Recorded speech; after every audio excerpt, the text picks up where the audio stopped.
Hi there, I'm Tristan Reyes, and this is Gaming Instincts. 5 games the PS5 needs. As the 9th console generation approaches, it's time to look towards Sony's future. Their system may not compare to the Series X, but gamers forget hardware specs while absorbed in captivating games. If nothing else, Sony has the largest, most talented first-party stable of all 3 console manufacturers. Here's Gaming Instincts' PlayStation 5 wishlist. Persona 6. Persona 5 The Royal just released outside Japan, but it's never too early to discuss the franchise's future. This upgrade re-release of the 3-year-old social simulation RPG reaches the series' highest point. It's difficult to imagine a more lavishly produced game, but the jump to PlayStation 5 opens so many doors. Developed as a cross-generation game, Persona 5 always felt held back by its PS3 origins. Loading screens aren't long, but individual areas are too small to capture Tokyo's bustling nature. Its running theme of corrupted individuals devaluing those below them conveniently fits its visual style, with dozens of faceless and repeating NPCs materializing in and out of each scene.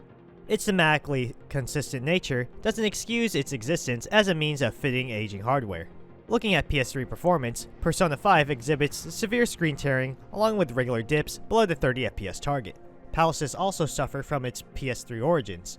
Rooms and hallways look pretty at first glance thanks to excellent art design, though upon closer inspection, they lack fine detail. Rooms don't feel lived in or cluttered enough, with few miscellaneous objects filling them out. Too many assets are reused, a concession made to fit within the PS3's limited memory pool. With Persona 6 though, P Studio jumping 2 console generations to make a native PlayStation 5 game will provide the series' most substantial leap between installments. Topping Persona 5's sick UI may be impossible, but with the better hardware allowing for expanded design, Persona 6 has the potential to rank alongside its predecessor as one of the best RPGs of all time. A new Naughty Dog IP. Naughty Dog pushes consoles beyond anyone in the industry. Whatever path they take moving forward, they're the bastions of hope for showcasing the PlayStation 5's capabilities. Given the logistics of real-world development, not every game will look next-gen.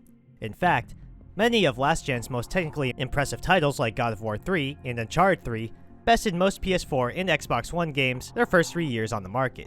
The same should be expected in the transition to 9th gen. The Last of Us Part 2 will probably look better than most PS5 games in its first 2 years. Regardless of one's opinion on the studio's games, Naughty Dog will push Sony's custom hardware to its limits in ways no developer except Guerrilla Games can.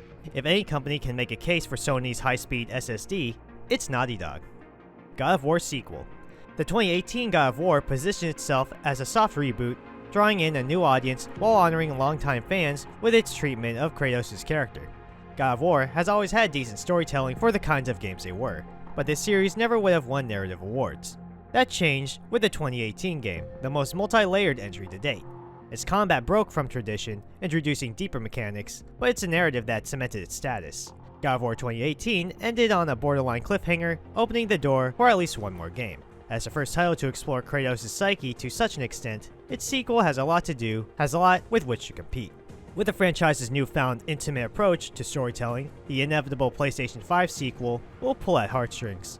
Given how intelligently prior games' threads wove into Kratos' character in this soft reboot, a more traditional continuation of his and Atreus' journey is an exciting prospect. Ratchet Clank.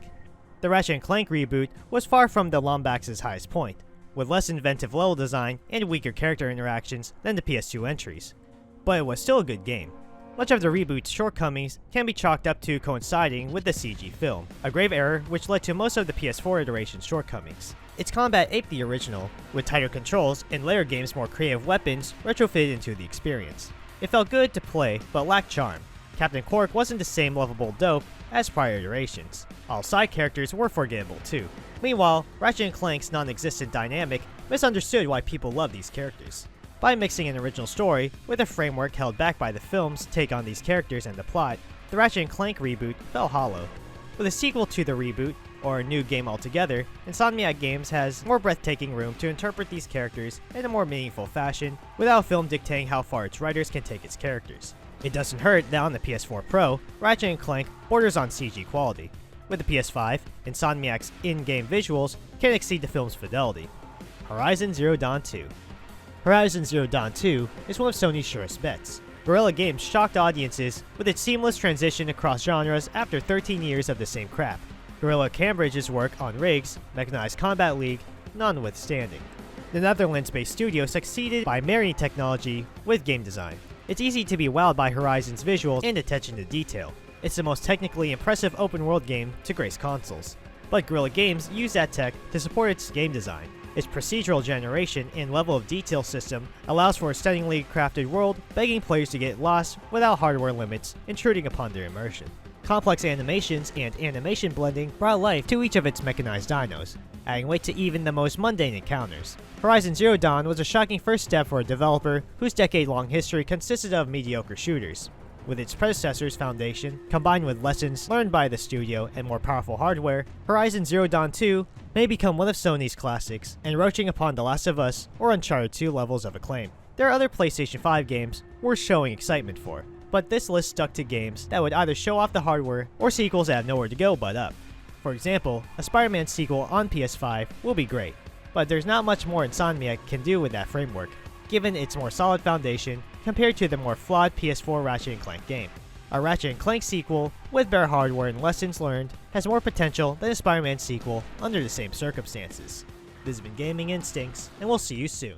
If you enjoyed the video, leave us a like, subscribe if you want, and make sure to check out our website over at gaminginstincts.com for more gaming content from an unbiased perspective.